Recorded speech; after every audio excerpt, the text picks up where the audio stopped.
to the Performance Committee, Wednesday 28th of November 2018, and it is 3:30, so I will declare the meeting open. And Councillor Pearce, my deputy, will read the health and safety message. Thank you everyone in the gallery. The health and safety message for today is, in the event of an emergency, please follow the instructions of council staff. Please exit through the main entrance. Once you reach the footpath, please turn right and walk towards Pukekura Park, congregating outside the Spark building. Please do not block the footpath for other users. Staff will guide you to an alternate route if necessary. If there is an earthquake, drop cover and hold where possible. Please be mindful of our lovely glass overhead. Please remain where you are until further instruction is given. Thank you for your attention. Now we have apologies from Councillor Brown, Councillor Johnston and His Worship the Mayor. I'll move. Moved by Councillor Williams, seconded by Councillor Pearce. All those in favour, please say aye. Aye. Against? Passed. Right. Conflicts of interest. Anybody have a conflict of interest with any on the agenda? None. There being none. Previous minutes. The recommendation is that the minutes of the Performance Committee 25 October 2018 and the proceedings of the said meeting as previously circulated be taken as read and confirmed as a true and correct record. I'll move. Moved Councillor Pearce, seconded Councillor Williams. All those in favour, please say aye. Aye. Against? Move to the meeting proper, tab 1, page 8, which is the amendments to parking controls. And it's the the recommendations for consideration of those as you see there in front of me. Any points of clarifications? Councillor Bisick.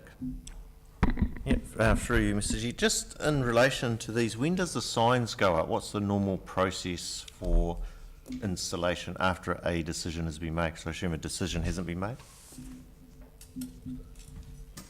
Mr. Langford. Font of all knowledge.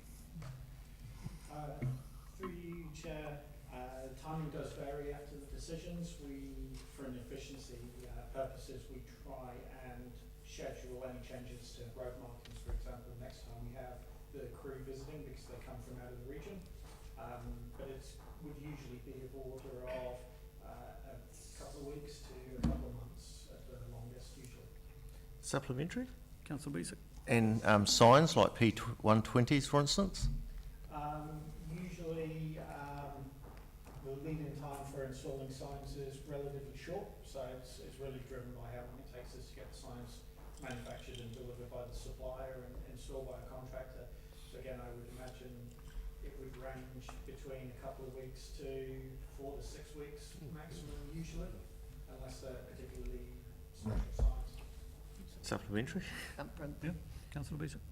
Do we already have P120s on Coronation Ave at the moment? Went for a drive today and there seems to be already P120s in these slots. Through you, Chair, there were some P120s proposed at the last Performance Committee meeting, and I suspect those are the ones that have been installed. The ones in the report for today are in addition to those. Thank you. I have a question, Mr. Langford, just before you run away. As I said, you're the font of all knowledge. When they have the goods service vehicles and they aren't sign written, how will our diligent inspectors know which one is which when they're collecting revenue on our behalf? So through your worship, Worship. Your worship. As I said, you're the font of all knowledge. Deputy worship. Deputy worship, yeah. I'm not making a prediction for September. Through you, Chair, That's a shame. as the report briefly mentions, the enforcement officers will be working with business owners. So if there are non-sign written bans, I imagine they would at the very least be checking with the businesses to make sure that they're not receiving a delivery before a ticket is issued. See what's in the van. Councillor Dienhoven. If loading zone is unoccupied and a goods vehicle is double parked nearby, will it be ticketed? And does that include couriers? Through your worship, our enforcement officers will enforce all of the rules, so if it's parked illegally, I'm sure they will enforce. Councillor Yeah. Melody.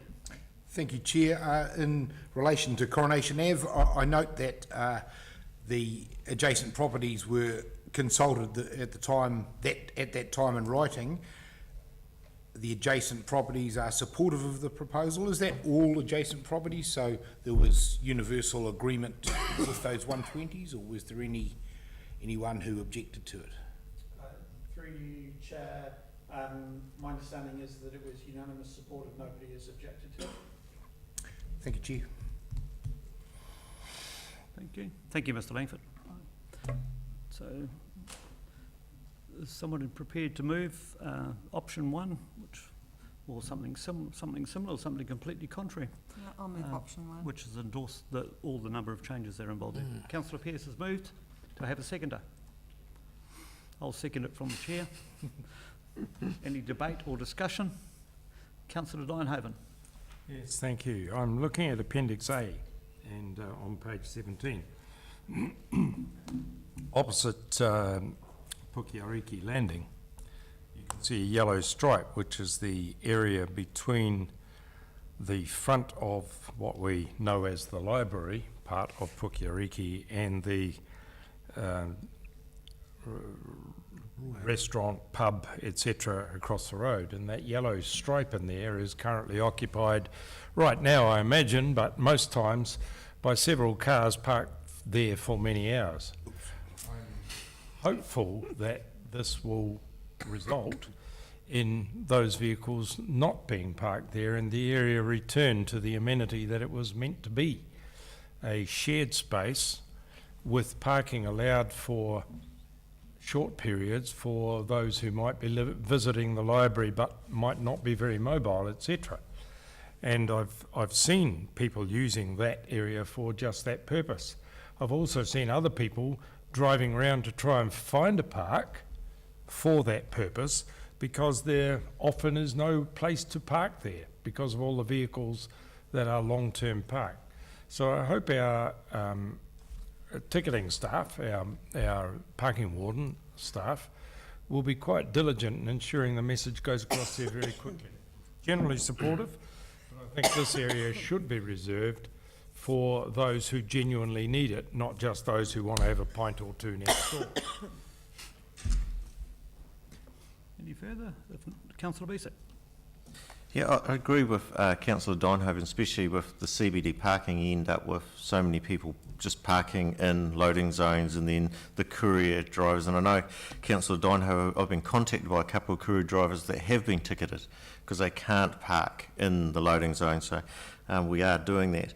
On the Coronation Ave, when I drive up that road many times a day and don't really look at the signs, but I see the areas that have the 120 signs, whenever they went up, has actually been effective and is working well. So let's just hope that. The only problem, though, of course, is you just move those cars that are for sale to another location, which we've already seen where they're locating. It's just where do you stop putting 120 or 60-minute signs around the district? That's the million-dollar question. Anybody else have a million-dollar question? No? Okay, in that case, I will put it. All those in favour, please say aye. Aye. Against? It is passed.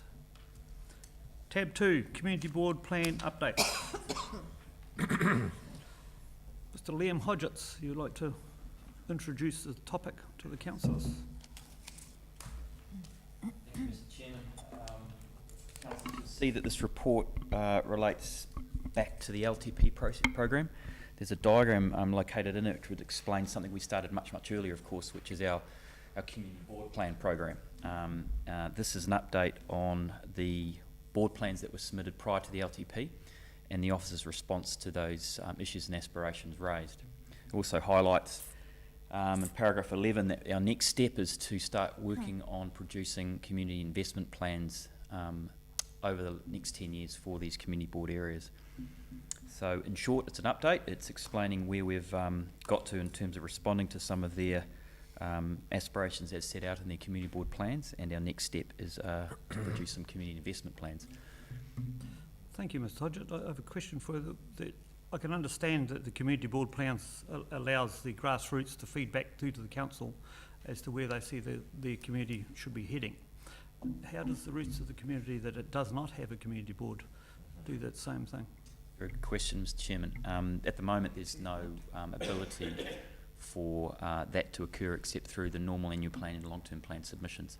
The way we've organised this is based on the existing elected member structure, which includes the community board areas. So the boards are, their role is to lead the community conversation as it relates to their townships and their villages and their areas, and that's what they've been tasked to do. But you are correct, it's the only other avenue for these smaller groups perhaps aren't connected into these board areas is through the annual plan and long-term plan process. Do we have any procedures that forthcoming that would allow them to do that, these other areas, the Bell Blocks of this world? So the metropolitan areas of New Plymouth are represented by the elected representatives of those areas. The only other innovation, I suppose, that we're looking at is the online submissions through the digital district plan. There's an opportunity to make direct submissions on plans and policies through our digital platforms, and more generically, just as we go through our planning cycles of the annual plan and long-term plan, those processes will be picked up, depending on the consultation that council chooses at the time on the issues that might arise on those plans. Is it possible that we could use community groups and committees, small committees such as the Marfell community group, to actually feed into it, seeing we have no community board that would actually represent those areas? Look, I think it's possible with the right level of resourcing, Mr. Chairman, but at the moment, I'd argue the representation by the elected members within the metropolitan area of Buchanan should be the avenue the residents should go through. And look, I'm sure they do already. I know there's a number of councillors here that are involved at various groups across the metropolitan area. Thank you, Mr. Hodgetts. Councillor Dynhoven. A couple of questions, Mr. Hodgetts, on the Oakura submission. Kaitaki. Yeah, but it's on the Oakura part of it. If you look at the third heading down, development of pathways and physical links, it's on page 31.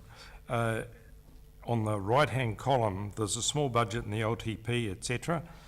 And then the end of that sentence, it says, where there is a high priority for its installation and existing salt water systems are provided. The sentence doesn't actually make sense. Can you tell me what it's meant to read? I think that reads stormwater, councillor. It should read stormwater. It reads sort, which... There is a high priority for its installation and existing stormwater systems are provided. Okay, that makes sense. And the next one down, just below it, ramps for accessibility access require a 1 to 12 gradient, and then it goes on to talk about the boat ramp. And I would be personally really surprised to see a disabled person launching a boat, or a person with disabilities or mobility issues launching a boat. I find it a somewhat unusual combination. You have little faith, Councillor Through you, Dynhoven. Mr. Chairman, I think that'd be an unusual side and not a safe one, I expect, but it's more probably to do with the fact that people who are able to access the beach, so disabled people who have chairs, who can traverse that ramp safely and get onto the beach with help. I think that's the comment from the engineers. Would they be using the boat ramp to do so? They had a wheelchair, they I'd have to understand the context of the reply, councillor, but I suspect it has to do with being able access to the beach rather exactly. than the boat ramp part of it. Okay. Easier than a bank. Supplementary to that? Supplementary to Councillor Dynhoven's. If we could, you may not be able to answer it now, but I had a question around that also, that it only refers to the boat ramp, but Kaitaki Community Board says access to the beach seems limited. Is there, and the response was just the boat ramp, does Kaitaki want access elsewhere, and is that a possibility if there is real problems with accessibility onto that beach?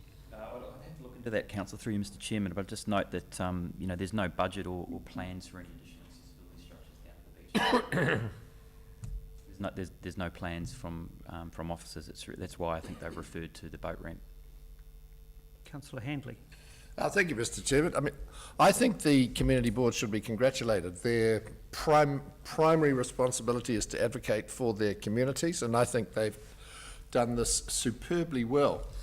And I look at the LTP response, and I'd have to say, if I was a member of a community that put forward these suggestions, I think I would be somewhat disappointed at the level of, or the extent of support that we've been able to provide so far. So I'm interested in what we are now saying to the community boards who've put forward a range of very good suggestions.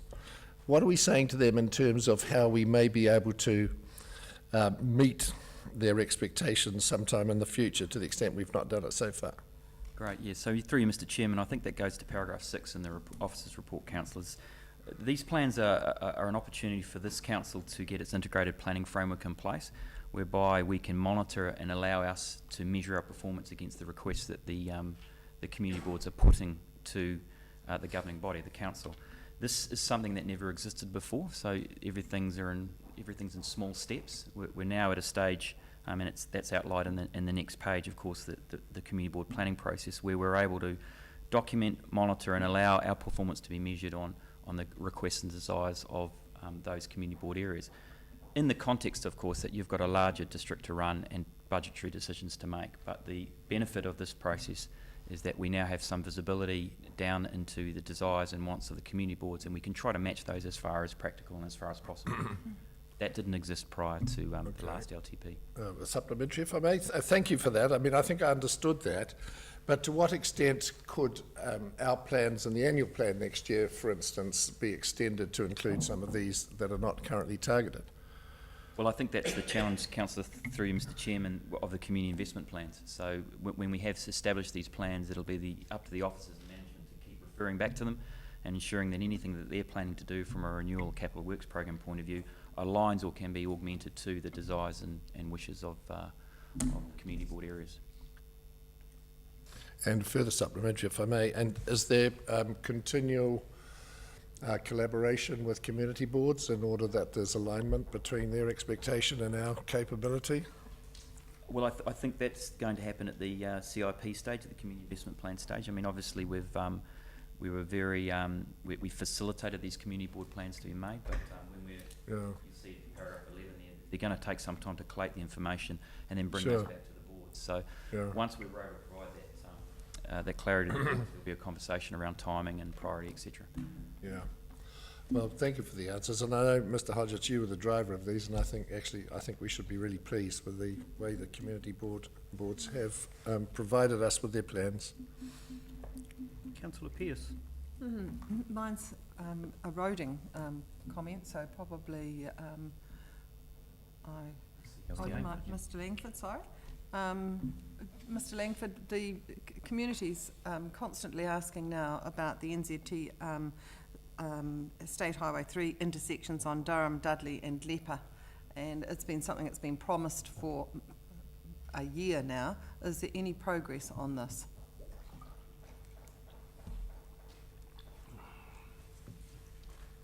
Through you, Chair, I'm probably not in a position to talk to this off the top of my head.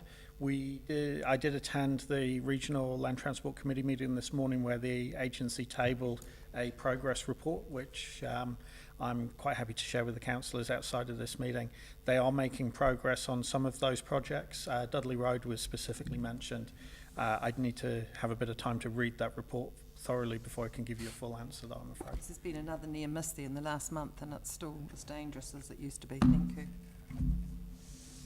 Councillor Melody. Thank you, Chair. Question probably for Mr. Hodgetts, but before maybe comment on Councillor Dynhoven's question, I've seen many fully able people unable to use boat ramps as well. Yes, I know. Follow-up that was my point. A follow-up to Councillor Handley's questions around the plans. Where there has been an outcome in the long-term plan, and I'm looking at the Waitara Clifton plan at the moment, the Waitara plan at the moment, how is that communicated to the community? I realise the community boards will understand there's been expenditure allowed for in the long-term plan. How is that communicated to the community itself, that they are going to get a walkway, their stormwater is funded, etc., etc.? Through Mr Chairman, that's through our marketing and communications team. So, I mean, if it's significant enough and sizable enough, the community has shown some interest in it in the past, that's usually a case of a marketing campaign or a communications exercise. We would release and run a story for the community on our website about the achievement. Thank you, Chair. Councillor Williams. Yes, thank you, Mr Hodges. Just talking, and I picked up, I think, on the point you made a couple of minutes ago, as if something was put into a suggestion from the community board into a long-term plan. If you just say the boat ramp, for argument's sake, and you were doing some work on that, and some suggestion came through from the community board, you would possibly take that online and do the whole project in one go type thing. I think that's the way you I picked up on it. I've got a question with the Whiteroom War Memorial Hall regarding earthquake strengthening. Now, I know there was a lot of work to be done on that hall, and there was a meeting out there a few months ago, and I'm trying to think who came out to it, but the suggestion was made perhaps that could be looked at going forward with the upgrades, just painting and tidying up in the little theatre side within the same time frame the earthquake strengthening was being done. And it's just sort of might be a good opportunity to take that on board and look and see if that possibly can be tied in with that to save reinventing the wheel twice, I guess, with getting materials and scaffolding, goodness knows what else on site. Just a thought. We could lend them some scaffolding. Thank you, Mr Hodges. We know Scaffolding. Oh, it's in use at the moment. Yeah, it's an item for decision, councillors. So is anybody prepared to move the recommendation? I'll second. Moved by Councillor Didenhoven, seconded by Councillor Pearce. Any debate or discussion? Oh, yep. Councillor Didenhoven? quick comment, Mr Chairman. Could I suggest that before this goes out, that it not only be spell checked, but that it be proofread, because it's got a number of odd things through it, not just the couple that I picked up. I think the community boards have done a great job in working with their communities to provide us with their list of things that they think would enhance their areas. And I think it's a great pity that other parts of the district, such as Balblock, for example, and of course all of the New Plymouth ward, doesn't have community boards to represent their community's views. I think these things have been well thought through and very well planned, and I've been to several of the community boards during the process of this, and I have to say they've done a great job in putting it together. And our staff have done a great job in looking through all of those suggestions, working out what can be done within existing budgets, working out what has to be prioritised. And I think the whole exercise has been a new development, but a very good way of going forward. Councillor Besick. Yeah, I agree apart with Councillor Didenhoven. The only reservation I have is that we need to manage expectation, because if we under-deliver, I believe it could undermine the process with the community boards.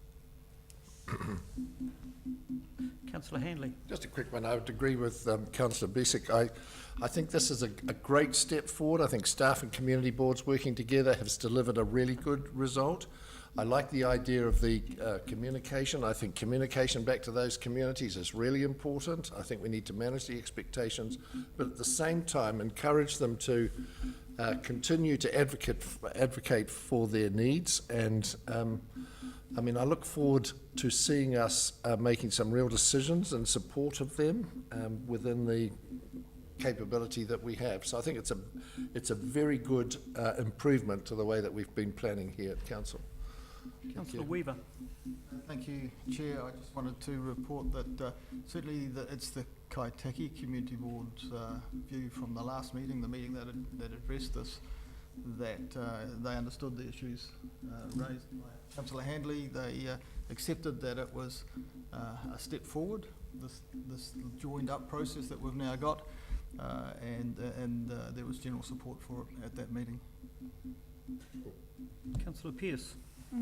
Thank you. Speaking from the Inglewood Community Board's point of view, the consultation with the community has been extensive, and with the help of council staff and naming Jane Beer as our community officer, this has been a really good document and a good process to work through. I think the community board is well aware of the budgetary constraints on perhaps this wish list, and but it's something that the community have put forward, and it's only, as a responsible community board, it has to come forward to the LTP. But there's some good suggestions in there, and I think working through in the next long-term plan, it could be really exciting if we can find the funding to do a lot of these projects for all the community boards. And I agree, I think those communities that don't have a community board are disadvantaged, really. I think that community boards excuse me, are the voice of the community, and they feed all this information through to council. So well done to everyone involved with these reports. Thank you. Thank you. I would have a comment from the chair. I wonder what the situation would be when we had the back beach steps, if we had a community board in that area, that we would actually had some feed through to the council, acknowledgement of the importance to the community, that particular community and the wider community. And while I recognise that the community only wanted the 4 community boards that are outside the city area, that's given now, probably they can see how well community boards work and the work that they can do and the way they feed through to the blueprint, 10-year plan and the blueprint. And perhaps they may, the next time it comes up as an option, they may wish to revisit that choice of not wanting a community board. The statement that the elected representatives, such as councillors, represent the city ward in the way that the community boards represent the outer wards is completely incorrect. A councillor has a totally different job description than a community board. The community board is actually warranted by legislation that they be one-eye parochial and just look after their own particular community. A councillor is actually, when he walks through those doors, he or she walks through those doors over there, leaves all that behind and looks upon the community as one and only as a whole. And so they cannot represent just one particular segment of our community. That is not in their job description. So I would hope that the community takes up the opportunity of a community board in the futures. Have a supplementary to yours? You can. Thank you, Chair. I also feel that having a council representative on a community board is an advantage too. It's so easy to bring those comments and requests from community boards through to council, and I would like to see that continue. Councillor Johnson, welcome, Councillor. Thank you, Mr. Chairman. I do apologise for being late, but I've been up to the hospital there. So, but I would like to endorse what you've just said, Mr. Chairman. I've been lucky enough to be on the community boards as chairman and working with the community board. And I think what it's all about, what's happened here now is about working all together. And that is what's happened over this term, that I've found through the Clifton Community Board and the Whitecha Community Board, being associated with them and being, of course, appointed to the Whitecha Community Board. I've enjoyed working with them. Sometimes you get more of a feeling that's coming through, and as you say, we're district councillors and we've got to look at the whole district, of course, but you still, when you're appointed to the community board, you're still looking at that particular area as well. So I've been very pleased with the report that's come through and the LTP responses that are in this report. They've addressed those submissions more so than in this term than they have ever before. So it's really great that we're working together with the community boards. They are an important part of this council. Thank you, Mr. Chairman. Councillor Dynhoven, you wish to have a reply? It's all been said, Mr. Chairman. It's all been said, as Councillor Dynhoven has said. So now, we will put it, all those in favour, please say aye. Aye. Against? It is passed. We move to tab 3, Health and Safety Quarterly Report, period ended September 2018. Our due diligence obligations, and we have a question from Councillor Horse, I was going to say. I was going to say horse too. Oh, no. Thank you, We'll Mr. have, Chair. excuse me, Councillor, the Chief Executive has numerous notes stuck. Just a couple of points to make, councillors. You'll see that we've got a new format as part of our ongoing kind of improvement of hopefully the reporting on this. I think this is the first time you've seen this particular format. We've broken the appendices into lead and lag initiatives. it's reasonably self-explanatory. The lead stuff, the things we're doing proactively with our workforce and our contractive workforce, so the proactive steps, investigations into things, training, pre-qualification of the contractors and our wellness initiatives, which is still in its infancy. The lag stuff, of course, is looking back, the retrospective reporting, the amount of incidents that have been logged and dealt with, events reported and critical risks. If you want to drill down into any specific items within there, we've got Mr Brown here who can answer those questions in further detail. Thank you. Councillor McLeod. Thank you, Mr Chairman. Councillors, to page 42 of the report, left-hand column, very bottom paragraph, engagement and wellbeing, and I note we have Pilates and we have massage. Could the staff officers please explain who's actually paying for this? Is the ratepayers paying for this? Challenge. Mr Chairman, through you, absolutely not. These are initiatives that are offered during work time. Typically, it's a quarter of an hour. Often staff will make that time up, but it's self-pay. And supplementary, who actually conducts it? Is it outside peers? Correct. So who actually pays those? Self-funding, you said. Sorry? Did you say self-funding? Yes, yes. Okay, we'll be having call girls soon. Thank you. No, we won't, Councillor. No, you'll be there then. No, I'd actually ask you to withdraw that thing, Councillor. No. Last year we'll withdraw that also. Yes, withdraw please, Councillor McLeod. No. Then you go. In that case, we ask you to leave the chamber, Councillor. Very good, thank you.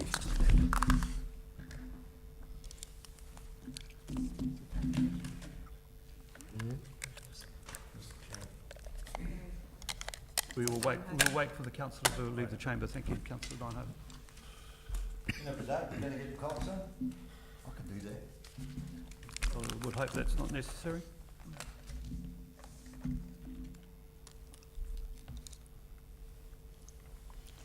Have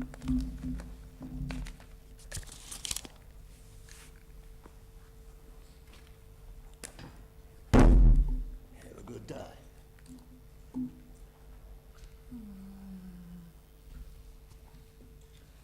Not a corporate. Be required. Councillor Dynhope, do you have a question? On page 43, which is the lag section of the report, could we have a brief description, please, of in events, what the reputational risk, there was one incident, was, and in events by critical risk, the event that was a fire and explosion, a personal security issue and a structural collapse. It would be helpful to know the sort of things that they were. You don't have to give us, great detail, but it would be useful. Through the chair, the structural collapse was a high potential near miss at Yarra Stadium. Low actual consequence, but high potential unauthorised access to the east end. As for the fire and explosion, I'd have to double check the records for that. And the personal security one? That would be a confrontation with an individual. Unsure of the details of that currently. And in the events, it talks about one incident of a reputational risk. Do we know anything about that? Off the top of my head, sorry. Okay, thank you. Can I, supplementary to the structural collapse, you said unauthorised? Yes, just with the conditions that are in place currently for access to the east end, Yarrow. Thank you, I think. I'm slightly concerned, and I do say the chairman of the audit and risk is listening intently. Councillor Hitchcock. Thank you. On page 42, this is probably self-explanatory, but the contractors with current health and safety pre-qualification, the ones at level 1 only have to have level 1, like we're not waiting for everyone to get to a level 4? No, the new contractor management system has a tiered level approval with various permissions that they're allowed at each level. Yep, okay, great, thank you. Councillor Bisick. just on page 42 as well, under contractor management, there's 2 audits that failed. So what's the process after those failures? Would be to request additional information from the contractor or apply actions to complete. Supplementary, is that, Councillor so Resick? have they been satisfied now? Or? Unsure at this stage. Councillor Handley. Thank you. Supplementary to Councillor Hitchcock. Looking at the health and safety pre-qualification, of course, it's a requirement under the Health and Safety at Work Act that we ensure that those contractors have appropriate health and safety policies, etc. And in terms of level 1 and 4, have all the contractors met their appropriate level? Contractors are rated based on the systems and processes they have in place, and their tier level approval is given with reference to that information. So, for example, tier level 1 would essentially be a partner with council and have a higher level of health and safety systems and processes in place. Tier level 4 requires supervision by NPDC staff to conduct work on our behalf. So a supplementary for me. Councillor Handley. Given that, as I mentioned, we have responsibility to ensure they have appropriate health and safety policies, etc., are you saying that at level 4 they do not have, but we allow them with supervision to enter the premises? Is that what you're saying? They have health and safety processes, but in order to maintain some comfort, we allow them to work with supervision, yes. Supplementary again. Why? Why do they need supervision? I'd have to get back to you to answer that question. Thank you. I'd be interested in that. Councillor Dynhoven. Yeah, thank you. This is a supplementary to the earlier question about the structural collapse incident. You said it was an unauthorised entry, but it was by an employee of the council according to the graph we've been given. So does that mean that a council employee made an unauthorised entry into an unsafe structure, and although there wasn't an injury, it was a serious potential injury? I'll have to go back. I don't believe it was a council employee that made entry to the stand. Because on the chart that we have, it shows it as an Shows employee. it as an employee, yes. Some revision. We'll get you some clarification, councillor. Right. Anything further? Thank you. Well done. With that, is somebody prepared to, it's a recommendation to council, so is somebody prepared to move the recommendation? Councillor Johnston has moved, seconded by Councillor Pearce. Any debate or discussion? There being none, I will put it. All those in favour, please say aye. Aye. Against? Right. And we'll move to tab 4, and I'll move from the chair that this lie on the table and be, it needs a little bit of clarification. There's some small amount of further work to do before it comes back. So I'll move that from the chair. Do I have a seconder? Seconded by Councillor Williams. All those in favour, please say aye. Aye. Against? This passed. With that, this draws to the conclusion of the meeting, so thank you for your attendance.